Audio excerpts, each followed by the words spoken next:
Oke, Assalamualaikum warahmatullahi wabarakatuh. Selamat malam semuanya. Berhubung di sini malam ya, sekarang kita lakukan syuting nih. Nah, kali ini kita akan bahas di video kali ini ya. Kita akan membahas tentang tanggapan terhadap debat capres yang terakhir, yang kemarin ya.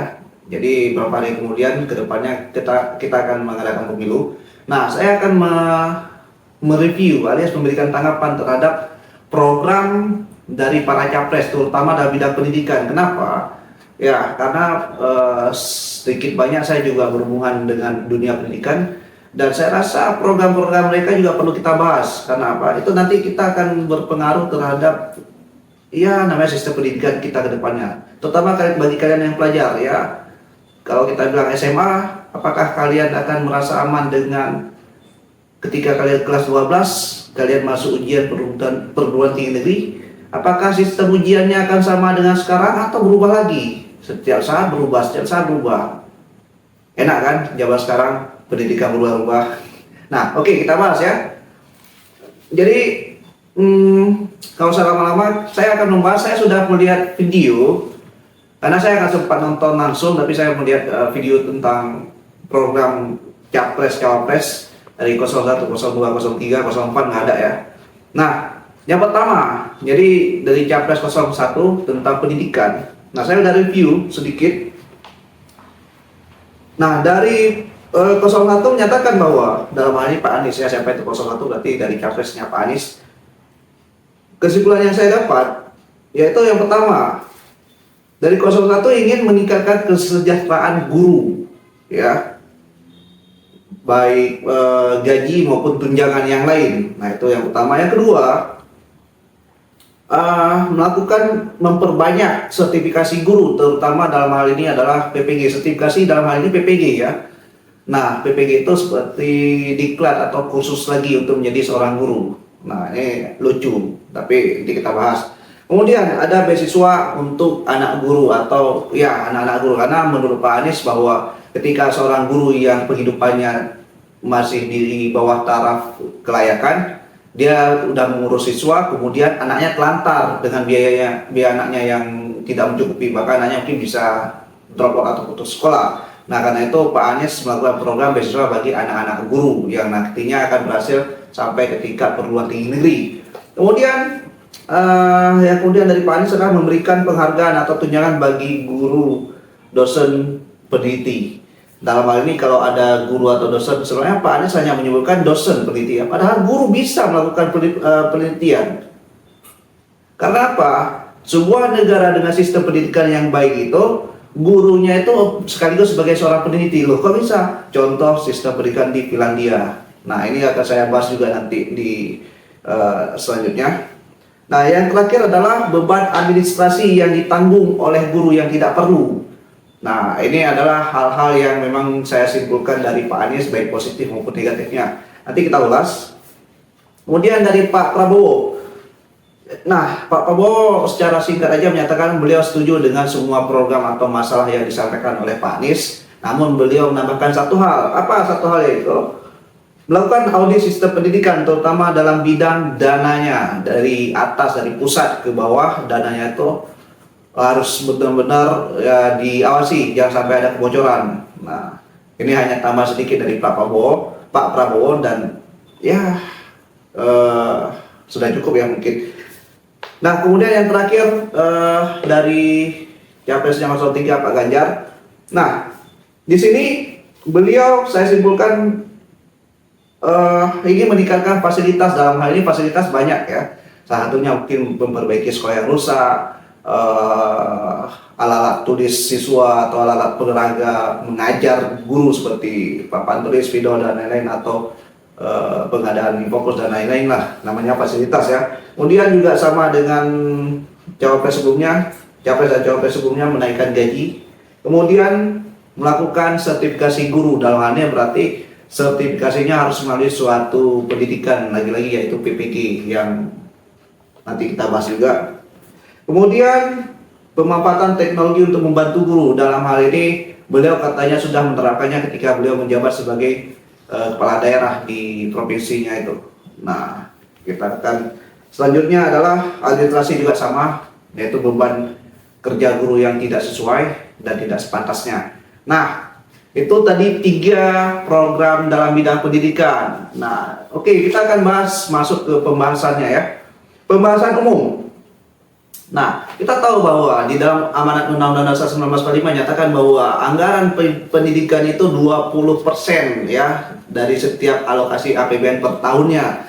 Jadi bayangkan kalau ada dana APBN itu 1000 triliun, berapa triliun dana pendidikannya? Ya kurang lebih sekitar 200 triliun. Itu disebar merata ke seluruh provinsi atau daerah yang ada di Indonesia. 200 triliun ya, kebayang nggak 200 triliun itu APBN hanya untuk pendidikan? Apakah efektif? Kita lihat. Nah, kemudian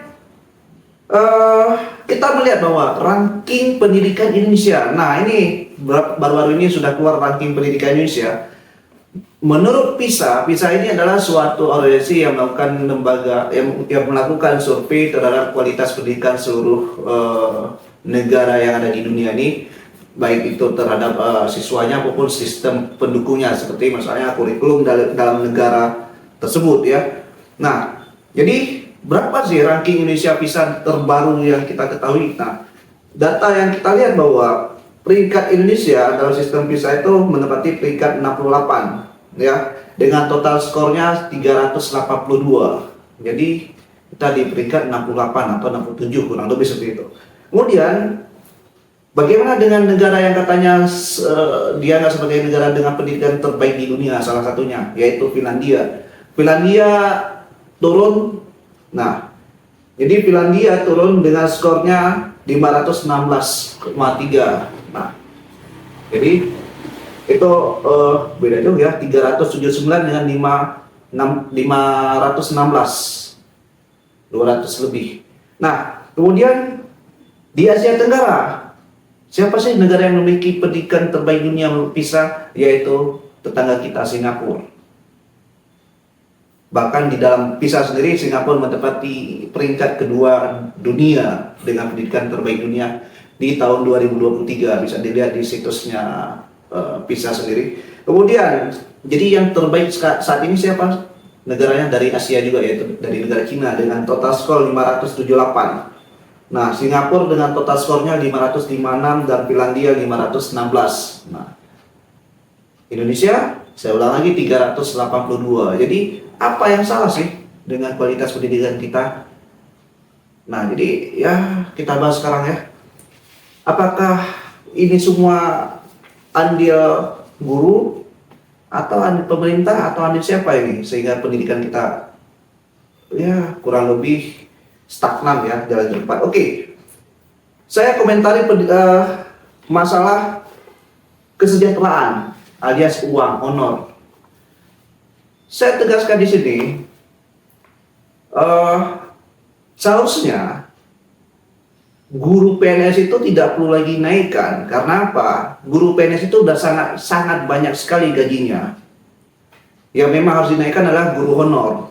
Namun pertanyaannya adalah seberapa banyak sih guru honor yang menerima manfaat itu? Saya rasa kalau dari dulu ke dulu, dari pemilu sebelumnya juga masalah guru yang dikhususkan adalah guru PNS. Yang naik gajinya guru PNS, guru honor. Hitungannya cuma per jam. Kalau memang dari janji-janji pemilu sebelumnya bahwa guru honor dinaikkan taraf hidupnya, ya mereka sekarang udah nggak seperti ini lagi. Tetap dibahas lagi bahwa gaji guru selalu guru. Jadi jangan disamakan gaji guru PNS dengan gaji guru honor. Di sini selalu wacananya adalah menaikkan gaji guru. Siapa gaji guru ini yang mana? Guru PNS. Biasanya selalu. Nah, ini kenapa gaji guru honor selalu tidak pernah disejahterakan? Ini berhubung dengan masalah administrasi. Nah, kemudian di sini ada beberapa administrasi yang menentukan bahwa guru honor katakanlah mendapatkan penghidupan yang layak, yang akhirnya dijadikan sebagai P3K minimal. Karena gini, sistemnya agak jelimet sebenarnya menurut saya ya. Untuk menjadi seorang guru P3K, sistemnya itu harus melalui PPG. PPG ada dua status, yaitu PPG dalam jabatan, kalau dia memang sudah mengabdi sebagai guru, terutama guru honor ya, yang dia ikut PPG lagi, atau PPG prajabatan yang itu yang fresh graduate atau yang belum pernah ngajar dan dia masuk ke boleh masuk ke P3K. Nah, jadi bayangin loh, sistemnya tuh memang agak jelibat, di mana seorang guru yang udah mengajar 10 tahun honor diharuskan untuk PPG lagi, walaupun sebenarnya itu gratis. Katakanlah dia mendapatkan beasiswa dari pemerintah, 10 tahun dia udah ngajar loh, 7 sampai 10 tahun udah ngajar, dia disuruh untuk masuk PPG lagi. Pertanyaannya, apa guna PPG? Atau apa guna tindakan dia sebelumnya menjadi guru? Jadi agak-agak terlalu dualisme ya sistem rekrutmen di Indonesia ini. Makanya kita stagnan di tempat, berkaca guru, tapi cara penanganan terhadap guru salah. Kemudian beban administrasi. Beban administrasi kenapa? Karena beban administrasi itu, pengalaman saya di sekolah negeri, ketika seorang guru, bukan seorang guru, di sebuah sekolah itu kekurangan guru, maka si guru ini akan dicomot untuk jadikan istilahnya dia menghandle satu kegiatan atau menghandle satu posisi. Nah, kemudian ditambahkan lagi ada instruksi lagi dari dinas menyatakan bahwa oh dia harus ada kegiatan gini-gini. Akhirnya apa? Tugas pokok utama dia sebagai seorang guru, yaitu mengajar, itu terpotong karena ada tugas ini, tugas itu, tugas ini, tugas itu. Nah, akhirnya apa? Kualitas guru juga tidak mumpuni alias tidak maksimal. Jadi administrasi ini banyak sekali jenisnya, dari yang seperti saya bilang tadi. Kemudian ada lagi misalnya, ini ada seorang guru PNS katakanlah ya dapat sertifikasi ya. Nah, seorang guru PNS dapatkan sertifikasi, dia harus melengkapi dokumennya segitu banyak dan tebalnya untuk bisa cair sertifikasinya, dan otomatis dia harus fokus untuk mengurus itu saja. Akhirnya apa? Jam mengajarnya juga jadi ya terbengkalai. Kemudian ada program yang terbaru ini, program apa? Merdeka Mengajar. Apakah itu efektif? Saya rasa tidak efektif. Kenapa? Banyak kecurangan yang dilakukan. Kenapa? Guru untuk diharuskan ya, setiap guru wajib untuk mengisi atau membuat program Merdeka Mengajar. Akhirnya apa? Ceritanya balik ke cerita klasik, yaitu copy paste, modifikasi pakai AI. Bahkan ada yang modifikasi pakai AI atau minta tolong sama dua orang yang mampu untuk membuat itu, dibayar atau terima kasih saja. Jadi banyak program pemerintah yang sebenarnya untuk meningkatkan kualitas guru sebenarnya hanya jalan di tempat, alias kalaupun ada itu hanya berjalan di beberapa daerah yang katakanlah itu daerah maju, daerah terpencil enggak. Jadi ini yang saya rasakan dan saya lihat sendiri di sini di daerah. Jadi nggak ada ini yang namanya peningkatan kualitas guru, walaupun pemerintah sudah mengatakan kami sudah memberikan diklat, kami sudah memberikan seminar untuk apapun itu untuk meningkatkan kualitas guru, semuanya tidak terlaksana dengan baik maksud dan tujuannya. Terlaksana benar, diklatnya benar, tapi balik lagi ke asalnya dia tidak, ya sama aja. Kenapa? Banyak faktor-faktor yang akhirnya membuat hal itu tidak terlaksana. Salah satunya beban administrasi juga. Nah, kemudian yang paling penting nih, kenapa? Kurikulum. Kenapa kita bahas kurikulum? Dan dari capres-cawapresnya juga sebenarnya ya benar, mungkin kurikulum ini bagian dari subbab dari pembahasan mereka, program kerja mereka, tapi tolonglah yang namanya kurikulum itu jangan seenaknya juga dirubah-rubah. Dalam waktu 10 tahun udah berapa kali perubahan kurikulum. Nah, jadi program yang saya kenal yang terakhir itu ya dari KTSP, K13, kemudian K13 revisi, kemudian kurikulum merdeka. Nanti kedepannya kalau menang pemilu, misalnya dari satu pasangan menang pemilu, nanti Menteri Pendidikan, entah siapa-siapa itu Menteri Pendidikan, akhirnya apa? Buat program kurikulum yang baru. Kenapa? Nggak mau pakai yang lama. Kenapa? Merasa bahwa itu hasil kerja yang sebelumnya, mungkin ya. Jadi ada sentimen politik seperti itu. Akhirnya apa? Yang rugi siapa? Siswa, macam saya bilang tadi.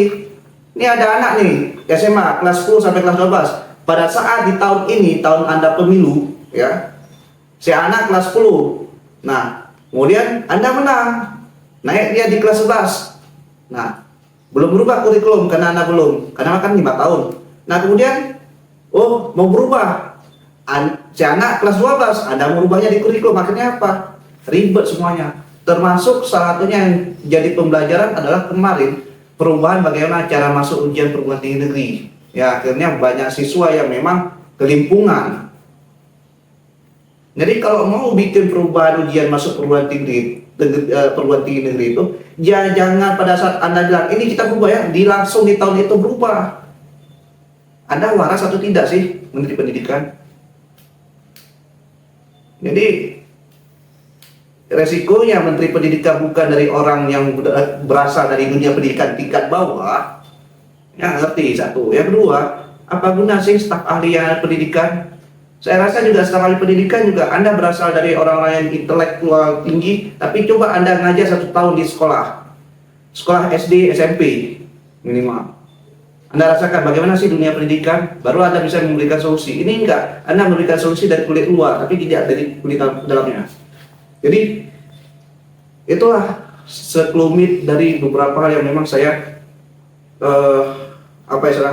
kritisi dari program-program ya, pendidikan. Dan saya tidak kelupaan satu, dan ini sebenarnya penting juga. Karena apa? Dari tadi kita menyoroti bahwa guru tidak berkualitas, guru gini, guru gitu. Tapi soalnya setelah saya bukan cuma berpikir sih, saya menganalisis bahwa program utama seharusnya yang perlu dirubah, tapi ini kayaknya mustahil, yaitu kita perlu melakukan revolusi pendidikan total, di mana total tapi bertahap ya, di mana seharusnya yang perlu diperhatikan itu bukan cuma gurunya, dalam artian guru yang sudah jadi. Maksudnya apa nih guru sudah jadi?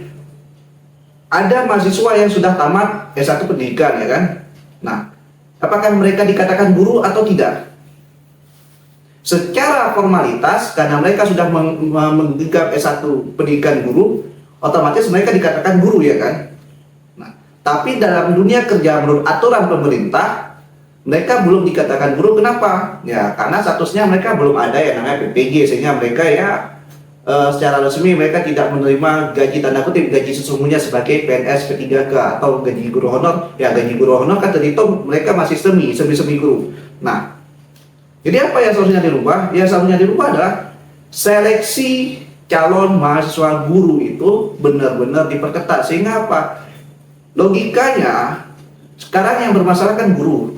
Tapi kenapa calon mahasiswa gurunya itu tidak dipermasalahkan? Kalau memang calon mahasiswa gurunya itu berbobot dari awal, tentu output yang dihasilkannya juga menjadi seorang guru yang berbobot ya kan? Nah, ini proses rekrutannya tidak bagus, sehingga tersalinlah mahasiswa-mahasiswa yang memang ada yang memang berjiwa guru, ada yang tidak.